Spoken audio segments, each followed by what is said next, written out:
ফের ভাঙনের সুর টলিপাড়ায়। বিয়ের মাত্র 2 মাসেই বিচ্ছেদের পথে অভিষেক শার্লি।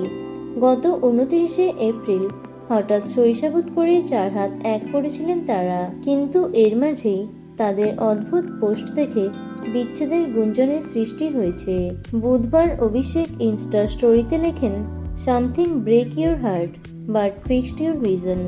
অর্থাৎ এমন কিছু আছে যা তোমার মন ভেঙে দেয় কিন্তু তোমার দৃষ্টিভঙ্গি দৃঢ় করে।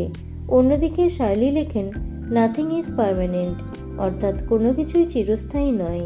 তাদের এই পোস্টের জেরেই এই বিচ্ছেদের গুঞ্জনের সূত্রপাত।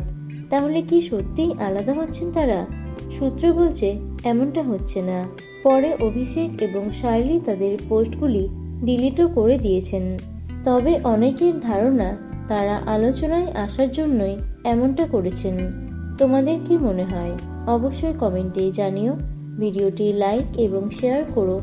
এছাড়াও টলি দুনিয়ার অন্যান্য খবর পেতে চ্যানেলটি অবশ্যই সাবস্ক্রাইব করে রেখো।